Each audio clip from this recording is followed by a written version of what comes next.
headlines of this hour on VTV News.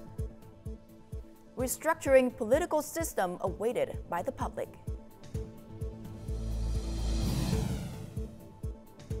Later on, Ho Chi Minh City seeks resources for double-digit growth.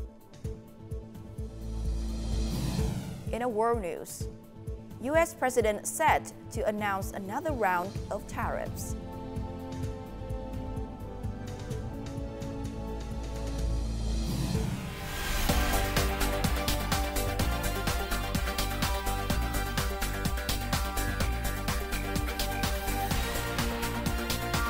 Broadcasting from Hanoi, the capital of Vietnam.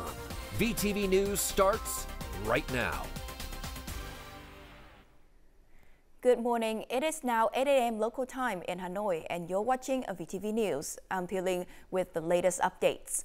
Now, on Thursday morning, the National Assembly held a group discussion on the draft law on the organization of local government and a draft resolution addressing several issues related to state apparatus restructuring as part of the National Assembly's 9th extraordinary session. More on this to follow. During the discussion on the draft law on the organization of local government, National Assembly deputies emphasized the importance of decentralization and delegation of power. The law should be amended to give local authorities greater responsibilities in the policy-making process. This should be based on their capacity to meet specific conditions and follow established procedures. Deputies also stressed the importance of strengthening the legislative body in overseeing government-issued decrees and circulars. The draft law will grant significant authority to the government while also increasing decentralization to localities.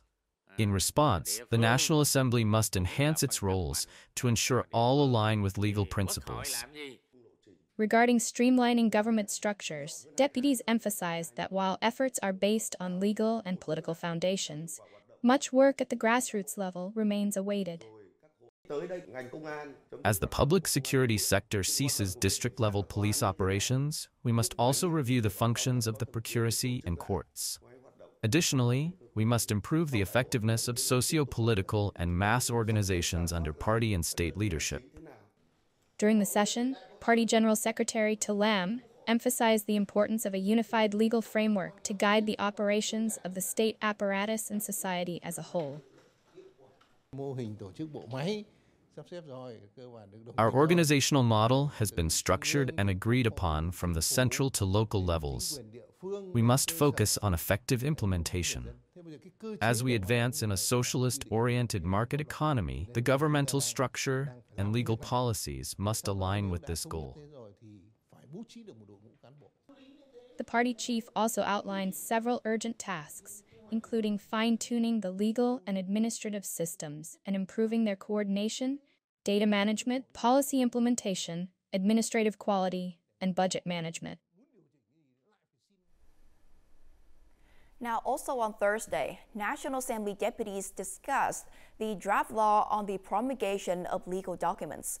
During the session, the deputies emphasized the need to incorporate innovative thinking and streamlining into lawmaking. At the discussion, National Assembly deputies noted that even when laws were previously passed over 2 sessions, they still sparked significant debates due to differing opinions. Given this, many deputies believe adopting a streamlined process requires careful deliberation. Reviewing laws in just 2 sessions is a prudent approach, especially for long-term policies. Rushing the process could compromise the quality of legislation. Deputies also proposed revising the criteria for when the one-session process should be applied. The drafting and appraisal agencies must be more responsible, with the Ministry of Justice taking the lead in impact assessments. Leveraging technology, big data, and comparative analysis can help ensure legislative consistency. Additionally, post-enactment supervision should be strengthened, with mechanisms for timely corrections if issues arise. Also, during the discussion, Many deputies supported provisions promoting social oversight of policies, which aims to enhance the role of socio-political organizations in the lawmaking process. Permitting the Vietnam Fatherland Front to participate in policymaking can ensure that people's voices will always be heard. Public aspirations and efforts to combat corruption and wastefulness should be reflected in the process. Earlier the same day, the National Assembly also reviewed reports on the policies for investment directed to the Lao Cai-Hanoi-Haiphong Railway project. Now on Thursday afternoon, Party General Secretary Tô Lâm, State President Lương Cường, and Prime Minister Phạm Minh Chính held separate courtesy meetings with Lao Foreign Minister Thông Sa Vành Phong Vi Hẳn. During the meetings, the leaders discussed and emphasized crucial issues to strengthen the special relationship between Vietnam and Laos. Party General Secretary Tô Lâm greeted the Lao official by appraising the close coordination between the two politburos and governments and the dedicated efforts in effectively implementing high-level agreements. In response, the Lao Foreign Minister reaffirmed Laos' commitment to working closely with Vietnam to successfully implement the high-level agreements, particularly the resolutions from the Politburo meeting and the 47th Vietnam-Laos Intergovernmental Committee meeting, ensuring practical benefits for the people of both countries. Later in the afternoon, while receiving the Lao official, State President Lương Cường also praised the strong cooperation between the foreign ministries of both nations and thanked Laos for supporting the Vietnamese community in its business and daily life. Given the evolving global issues, he urged both countries to coordinate closely in international forums to effectively address regional and global challenges. At the meeting with the Foreign Minister, Prime Minister Phạm Minh Chính reaffirmed the great friendship, special solidarity, and comprehensive cooperation between Vietnam and Laos. He referred to this as a one-of-a-kind relationship. To ensure even stronger and more effective collaboration, the Prime Minister outlined several key priorities, most notably accelerating the implementation of high-level agreements, enhancing cross-border connectivity, and encouraging institutional reforms to support sustainable economic development. The Lao official pledged that the Lao Foreign Ministry would work closely with other agencies to strengthen bilateral ties, ensuring the Vietnam-Laos relationship remains strong, enduring, and beneficial for future generations. On Thursday afternoon, Prime Minister Phạm Minh Chính received Renato Costa, General Director of Brazilian company JBS, and the Brazilian ambassador to Vietnam. At the meeting, the Prime Minister urged the Brazilian business community and diplomatic representatives to translate the strong relationship into concrete projects and initiatives that bring mutual benefits.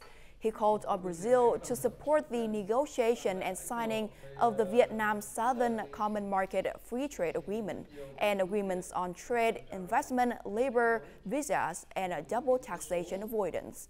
Additionally, he requested that Brazil recognize Vietnam's market economy status as soon as possible. The Brazilian official committed to further strengthening business ties between the two countries and advancing cooperation in the areas outlined by the Prime Minister. Vietnamese Deputy Prime Minister Bùi Thanh Sơn recently delivered speeches at two forums, Emerging Economies and Sustainable Development Goals in Action, at the World Government Summit 2025 in Dubai. He shared Vietnam's perspective on the current global landscape and its development directions, and highlighted opportunities for emerging economies. He hoped for continued support from the UAE, Middle Eastern and global partners, businesses, and investors. The Deputy Prime Minister also highlighted Vietnam prioritizes investments in green transition, digital transformation, innovation, high technology, AI, semiconductors, renewable energy, and the development of financial and innovation centers. Fundamental science is the foundation of all technological advancements. However, amid the race of applied science and technology commercialization, this field is at risk of being overlooked. Proper recognition and adequate investment in fundamental science will provide the groundwork for Vietnam to achieve sustainable technological mastery.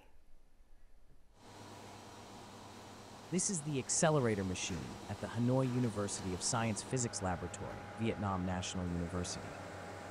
The device is used for research in various disciplines, including materials science and semiconductors. It demonstrates that fundamental research in physics plays a crucial role in developing new technologies. Fundamental scientific research is crucial as it serves as the foundation for all subsequent achievements. Although it may not yield immediate benefits, its long-term impact is immense. X-ray machines, large MRI scanners, or ultra-small ultrasound probes for disease detection are rooted in fundamental physics knowledge. These are the achievements of basic research. Professor, Doctor of Science Ngo Viet Trung stated that fundamental science drives breakthroughs in applied science and technology. Yet, Vietnam's investment in fundamental research is only 2.5% of the national science budget, just 1/10 of the global average. All groundbreaking technological achievements originate from fundamental scientific discoveries. Without fundamental science, we cannot master rapidly advancing technologies or drive innovation. We would be limited to outsourcing to other countries. Attracting talent to fundamental science remains a challenge due to insufficient investment. Scientists hope that Resolution 57 will provide appropriate support for fundamental research, recognizing its foundational role in helping Vietnam take control of its scientific and technological future. Coming up next, Ho Chi Minh City seeks resources for double-digit growth. And Vietnam aims to eliminate credit growth target allocation.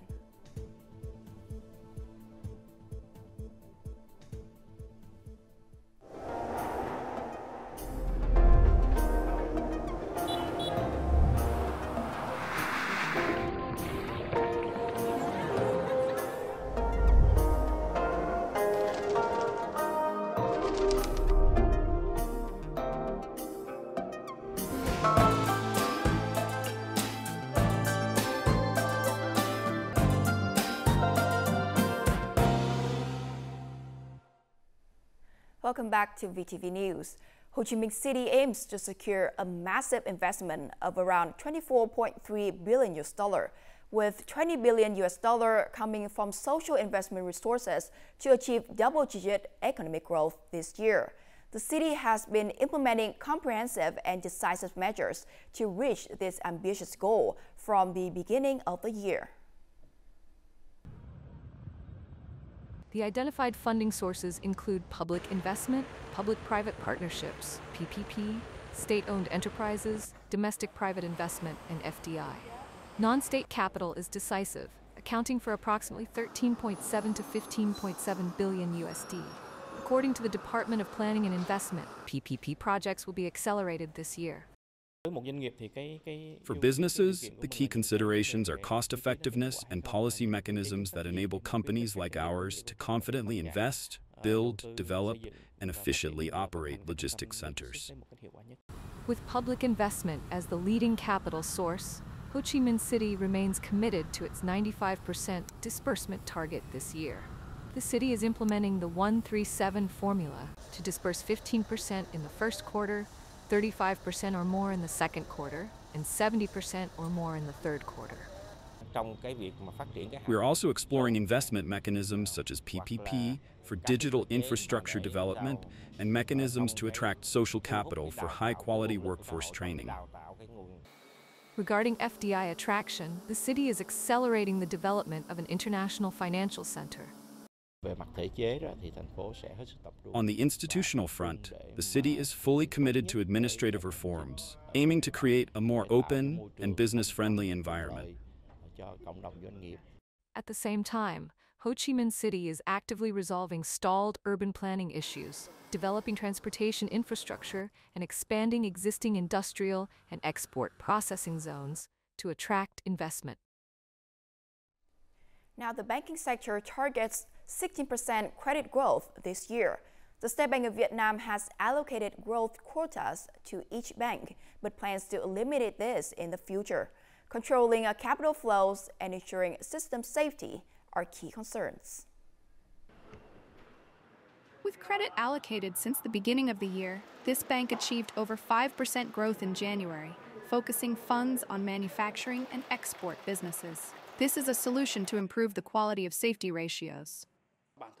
As joint stock commercial banks, we must also develop with a focus on safety, aligning with risk indicators, the monetary policy directions of the State Bank of Vietnam, and international regulations like Basel II and Basel III. Previously, growth reached 30 to 40% without credit quotas. With Basel II standards in place, removing credit limits will give banks more flexibility to boost resources and support economic growth. We give banks more autonomy, allowing them to plan for 3 to 5 years of growth, rather than focusing on the first or second half of the year, which can be challenging. Managing and monitoring credit growth based on capital safety ratios is an international standard. Countries have regulations and penalties for violations. At a minimum, central banks may require banks to raise capital or retain profits. Severe cases could lead to special supervision, license revocation, or mergers with larger banks. In 2024, with safety ratios in place, credit growth exceeded 15%, focusing on industry, production, and trade. Non-performing loans were kept under the 3% target. At the Indonesia International Motor Show on Thursday, VinFast, Vietnam's electric car manufacturer, officially launched sales for its mini SUV model, the VF3. This is VinFast's third electric vehicle model in Indonesia. The VF3 features a compact design suitable for urban commuting with a driving range of up to 215 kilometers per charge. The vehicle is expected to be delivered to Indonesian customers starting in April. The Vietnamese electric car manufacturer announced a free charging program at VinFast-operated charging stations at the event. Owners can charge their vehicles for free for almost 3 years until the end of February 2028, a move designed to strongly boost green mobility trends in Indonesia. Vietnam aims to export $8 billion worth of fruit this year, with potential growth to $10 billion by 2027, driven by opportunities in the Chinese market. Now, to achieve this goal sustainably, local farmers and businesses must meet China's strict regulations, particularly the new requirements for cadmium and gold oxide testing. At border gates in Lang Son, Lao Cai, Quang Ninh, and other provinces, export activities are ramping up. Many companies now understand that adhering to emergency technical barriers is a normal practice for countries aiming to ensure food safety. In the long term, plant quarantine regulations will become stricter, and producers must meet these requirements to maintain their competitive edge. Fruits from Tianjiang sent to Mong Kai are fully prepared in terms of hygiene and cadmium content certification. China began requiring heavy metal certification in late 2024, but businesses were only delayed by a day or two before finding a factory source to conduct the necessary testing. A testing and inspection center, jointly established by Vietnamese and Chinese companies, is nearing completion at the border gate of Buc Luon 2. This development will help exporters shorten the time required for quality testing. The test results accepted by China are a significant advantage for businesses when processing import-export procedures through Mong Kai City. Businesses are proactively completing their documentation and facilitating smoother exports. This sets a strong foundation for Vietnam to maintain its export scale and regain growth momentum in the coming months. In recent years, Vietnamese music has gained growing global attention. Music serves as a bridge, helping foreigners discover and fall in love with Vietnam, even those who have never visited. These music lovers then share Vietnamese culture in their own unique ways.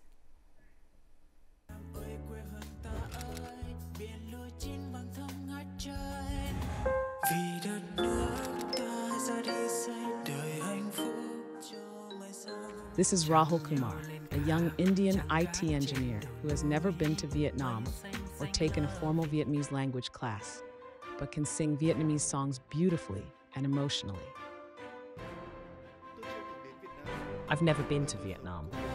There are no Vietnamese people where I live either. My journey with Vietnamese music began when I first heard the song Come With Me by singer Vo Hat Trum. I decided to learn the Vietnamese lyrics and cover the song. After posting it online, the video went viral. The positive feedback from viewers encouraged me to continue singing more Vietnamese songs. In just over a year, Rahul has performed dozens of Vietnamese songs spanning various genres, from revolutionary music and folk songs to bolero, pop, and rap. His emotive voice and precise pronunciation have made a strong impression on the online community, with many of his videos accumulating millions of views. Learning to sing a Vietnamese song is not easy for me. It takes weeks to really feel and understand a song. Then I have to learn the lyrics and pronunciation, relying on Vietnamese friends I've met online to correct me. Only after that will I record it. Each song tells a different story about Vietnam, so singing them has helped me better understand and feel closer to Vietnam. At the end of 2024, Rahul Kumar was invited by Vietnam Television to visit Vietnam and participate in the program Vietnam Come in Love 2024. After seeing and experiencing firsthand what he previously only knew through music, the young man was once again captivated by the people and culture of Vietnam.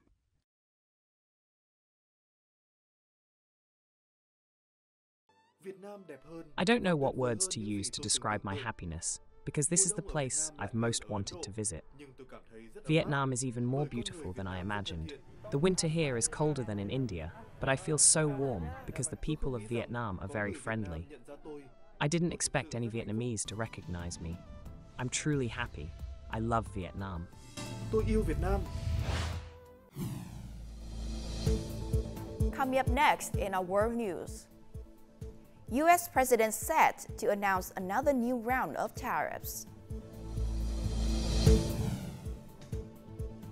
And later on, Australia's largest flower market gears up for Valentine's Day. Now, according to the White House, a new tariff tax plan is expected to be announced on Thursday by U.S. President Donald Trump. It is a reciprocal tax on trade partners around the world. White House Press Secretary Caroline Leavitt confirmed that the U.S. President will discuss the tariffs plan's details before meeting with Indian Prime Minister Narendra Modi in Washington on February the 13th. The U.S. President declared that the reciprocal tariffs would take effect almost immediately, with no exemptions for any country. According to the White House trade advisor, Peter Navarro, the Trump administration will analyze relationships with trade partners before implementing the plan. Myanmar has handed over 260 people of various nationalities to Thailand. They were transported from Myanmar across the Moe River in Tak province to western Thailand. This group were all victims of online scam networks operating in the border areas between the two countries. Now, last week, Thailand cut off electricity, internet, and fuel supplies to 5 border areas in Myanmar as part of its efforts to crack down on scam centers, which have become an increasingly security concern for the country. A group of scientists from the California Institute of Technology in the U.S. has developed a new microbot to deliver medication precisely to targeted locations in the body. These microbots are made from a water-absorbing polymer and can operate within bodily fluids. They are precisely controlled to deliver and release medication once they reach their target. with a diameter of approximately 30 micrometers, much smaller than the width of a human hair. These microbots hold great potential for precision surgery and targeted drug delivery for various medical conditions. As Valentine's Day arrives, Australia's largest flower market is buzzing with activities.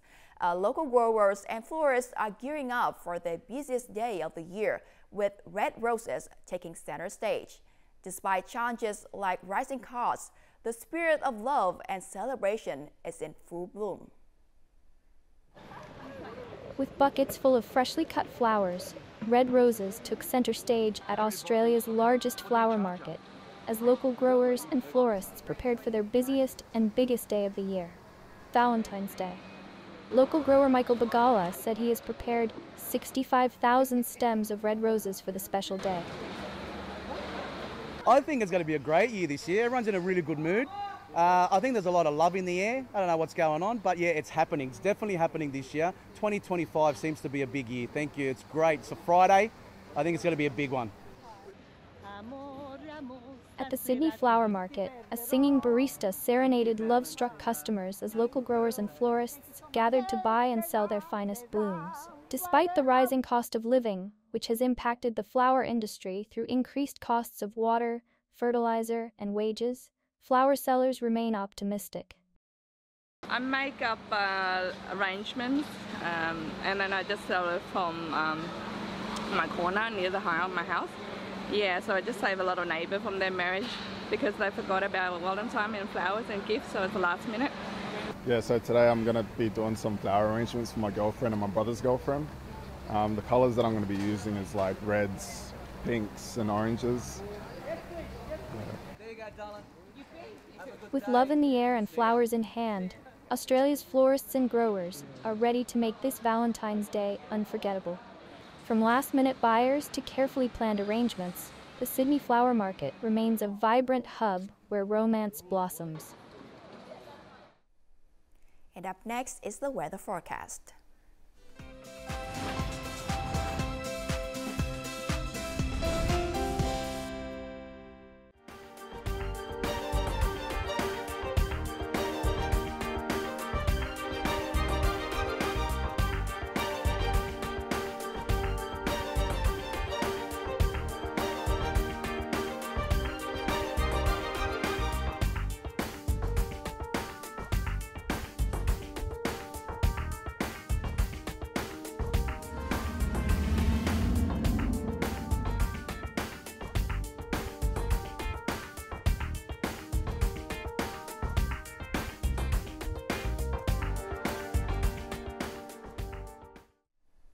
And that's the end of VTV News. To rewatch our program, you can download VTVgo from App Store or Google Play, or visit our YouTube channel, VTV4Go.